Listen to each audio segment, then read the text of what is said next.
What's up? I just thought I'd make another video because I got good feedback last time when I said you mustn't feel sorry for yourself, no matter how hard life gets. But I see a lot of you still dealing with that depression. You're letting everything get to you. Like I'm human. I deal with depression on a daily, but I try to cope with it. I've dealt with so much depression, so much stress, so much suppressed anger, so much embarrassment. It was all mixed up. And I'm gonna get to that in a little bit. Like some of y'all know the story about how I got these scars right here. You see that? I have pins and screws. All of you know that story. But what you also don't know is what I had to go through. So much embarrassment kind of shaped who I am. Like for starters, I had an identity crisis growing up. Legally, I was born without a name because it's the res. Nobody got anything done before I left the hospital. So my birth certificate said Mel Swallow. It had a star icon, like from the phone, press star key, had that and Mel Swallow. So imagine trying to get a tribal ID and having to explain this numerous times. I had to put up with family members telling my business to their friends. And they say he didn't have a name, so it was embarrassment to me because it happened to me. So the state of South Dakota says we're not gonna charge you for this process because that we don't recognize that as any name. So I was able to go by my mom's, which I had to struggle because my grandma, I had to grow up with her. She was trying to get it changed to Samuel Seth Escamilla. Meanwhile, my dad wanted me to be Timothy Seth Swallow Jr., who had no right because he wasn't there for me. So he was keeping me from doing that. At 18, I was finally able to do it without his blessing. And then he fucking disowned me for that shit. Says he has pride and dignity. Well, with dealing with that, I told my Uncle David about that. He was a medicine man. And we kind of joked about it. He said, why don't you tell them that when you get a tribal ID, you want to go by Star Swallow? Because, a star is born. We would laugh about that. But he understood. And with that last name, it's funny to most people, but our names were never meant to be in English. And when they translated, that's what they came up with. A European bird. But it was a different type of Native American name.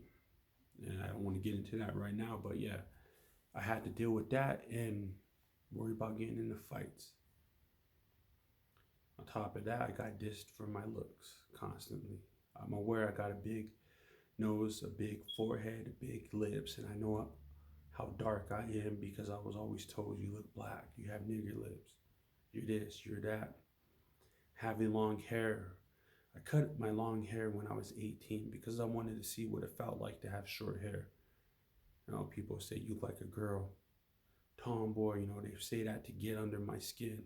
So when I cut it at 18, a lot of family members acting like they were ashamed, like I committed some crime, like I dishonored the family, but it was also a weight off my chest. And like I said, it was identity crisis because I had to go back to the same school and I had to explain again my business. Friends understood, close friends, but others, kind of laughed. So, like I said, a great deal of embarrassment and being rejected too. I mean, that's life. I remember being laughed at, gossip about because certain girls I asked out were supposedly too good for me, but it's just high school politics. Later on in life, after high school was said and done, I get all of these fucking, oh, I had a crush on you bullshit. Like, I moved on from that. I don't need it now. I needed it then. I don't need it now. So imagine that. Hearing them gossip about you. You walk the halls, sitting in the lunchroom. I struggle with weight. My weight went up, it went down, it went up, went down. Wrestling kind of helped, track kind of helped, but it's something I still deal with. So talk about all these different stages of embarrassment I deal with. That feeling of embarrassment that you always feel, I felt that all the time. Especially when I went to Job Corps. Having long hair most of my life, my hair started thinning. I started going bald. So I just started shaving it because fuck it. But I wasn't the only one. There's a lot of guys that are doing that. And when you're in your early 20s, for some reason, man, it happens to all of us. And it never stopped me. And because I stopped hiding, I quit wearing hats. In high school, I used to wear shades, hats, all these layers on me because I wanted to not only look cool, but hide. I felt like I had to hide myself. So this is me no longer hiding myself, man. This is what you get. And I am what I am. And I am who I am. But there's a lot of embarrassment I had to deal with. So, not to mention is throughout high school, I had to do 5 years because transcripts got lost. So imagine that. You're going to reservation school. And I went to a school in Riverside, California called Sherman Indian High School. And I had to deal with a lot of shit from staff who constantly wanted to UA me. Because they say, oh, your eyes are bloodshot red. And little they all know is when I was a baby, me and my sister OD'd. The story goes is one of our neighbors kept leaving her epilepsy medication laying around. And one day we got a hold of it. OD'd. We blacked out. Got flown to the hospital in Rapid and revived. Since then had complications of blacking out and having seizures. Put on IEP. And then I would have bloodshot eyes growing up. So dealing with that stigma, the stereotypes, is I always call myself a walking contradiction because I try not to live up to stereotypes. They say Native Americans get free money, but yeah, I gotta work for mine, and I don't live off food stamps. They say that we're all alcoholics. Yeah, I don't drink. They say we do drugs, but yeah, I could pass a UA any day of the week. And goes back to what I dealt with at Sherman. I couldn't refuse a UA because they would kick me out and send me home. So I would do it, and they wouldn't know what to say when I passed. But it's the shit I had to deal with. The other embarrassing thing is I also was diagnosed with diabetes at 12. Later on that same year, diagnosed with asthma. So with the diabetes, having dark rings around my neck, armpits, it was embarrassing. So either way, I'm fucking living with embarrassment some type of way, which leads to depression, suppressed anger. It goes on and on. So I overcame that though. By the time 18, I was fortunate enough to outgrow the asthma because I started running a mile, start cutting off soda, start exercising more. Lost some weight and pretty much transformed myself. But then look what happens. I get kicked out because it goes back to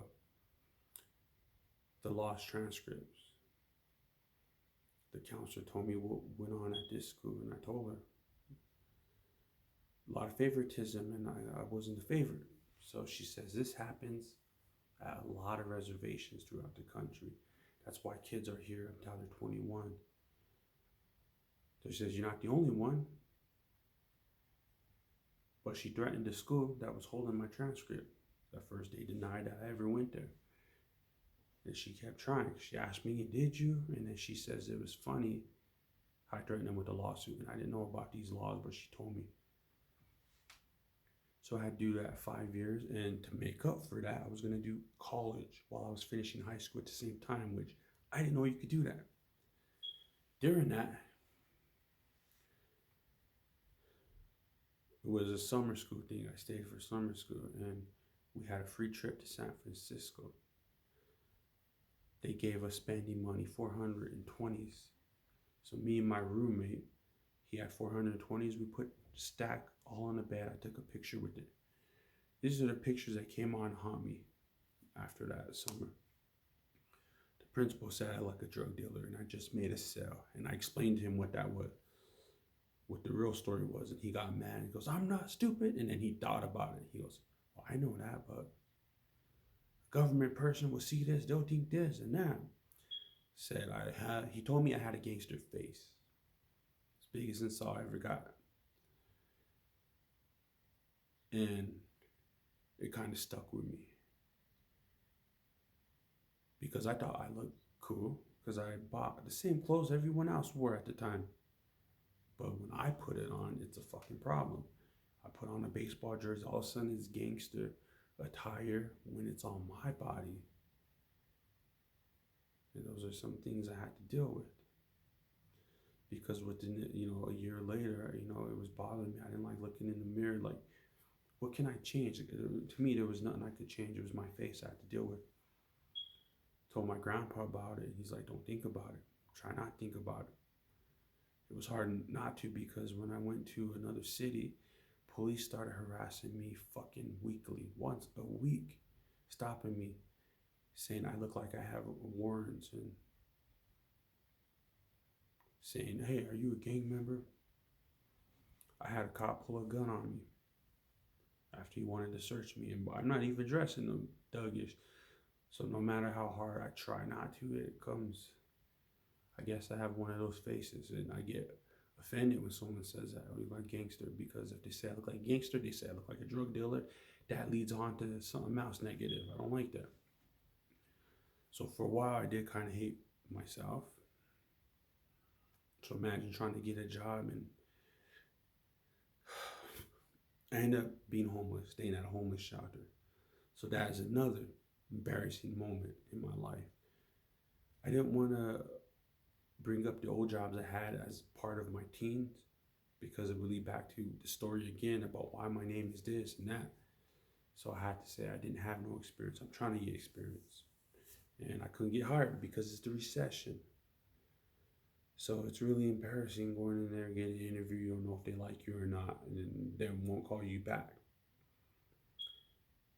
But I went to Job Corps, and things started to make a turn. The teachers looked at me like I was a person, treated me good, smiled at me, looked me in the eye, because when I got expelled from Sherman, none of the staff would look me in the eye except for the counselor. And the counselor, I still have love for her to this day. And she cried too, because she knew what I was going through. She was telling the principal, he's more homeless than you think. He's on his own. He didn't give a fuck. And I called her like about 7, 8 years later. And this is after Job Corps, but I told her, hey, I have an invention, a patent. I just want you to know things worked out, because I told her about Job Corps. I graduated with honors. I became a CNA, and I'm about to become a homeowner. So she was all proud and says, I was just thinking about you. The day before, we had an assembly that kids couldn't dress like this. They couldn't wear that, this kind of hat, this kind of shirt. Everything they said reminded me of you. Why did they pick on this one kid? There's a saying that goes, a picture is worth 1,000 words. And let's say I experienced that, and I know the meaning of that. And when I got kicked out too, it was another great deal of embarrassment. Something I'm not proud of. But once I told her that, Job Corps changed me, because they all have all these mirrors hanging up, and they have signs under them that say, will you hire this person? Me hating myself at the time, feeling sorry for myself at the time. I'm like, I wouldn't hire me. But something changed. I started changing my attitude. Started changing the way I dressed. Started dressing more sophisticated. And I'm 23. And I'm looking out there, most confident, like, I'll hire me. I got hired right after that. I was a CNA for 8 years. But during that, on my clinicals, I got into with the gay CNA. Nothing against gay people, but this one has something against my face. He says something about my face bothered him. He says I look mean, crabby, I'm gonna hurt him. I had to deal with that. So I explained that to my boss. So I'm aware of how I look, but it's something I deal with. Even for a while, like I said before, I couldn't.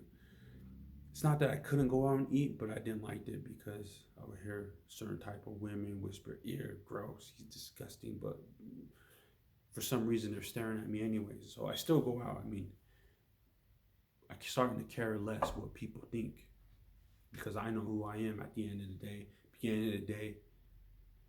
And I'm doing martial arts. I'm doing Wing Chun. And I handled the situation with the gay guy because he says my face bothered him. And I told him that, sorry, if my face bothers you. This is the face I was born with. And I pointed at him and said, just glad I don't have a face like you. And I had everyone in the break room laughing at him. And I called him out too. I told him, look, I'm training. You just want to take advantage of me, have me do your job. I handled it with verbal jujitsu, is what we're learning. Back then, I didn't know I was learning at the time, but we handled confrontations without getting violent, without it escalating. And that's what I'm doing today. Today, I'm going to test. And I'm doing Wing Chun Instincts. It's from Guangzhou, China. It's from the Red Troop lineage. And it's not the Ip Man version. And martial arts has been my therapy since the accident I was in. That's how I broke this arm, but I banged up my body. And I was weak. And this is helping me rebuild because I tried working out the old way, lifting dumbbells. I was doing okay until the weights got heavier. And I couldn't do it no more. It felt like knives stabbing in me. But now I'm getting my strength back again. And I'm starting to feel like I'm getting my life back again. I'm not sleeping as late as I used to now. Back is getting stronger, shoulders. I feel like things are going up now. So, if my story, hopefully, some of you guys may understand me now. I always get told, why don't you smile? You look serious. I don't like to smile because if I feel like if I smile, somebody's gonna want to take that happiness away. So I hide it. But I'm also alright. But I get so many people just look at me and ask questions, but I still carry myself high. I keep my head up. So a lot of you should keep your head up too. So peace out, y'all.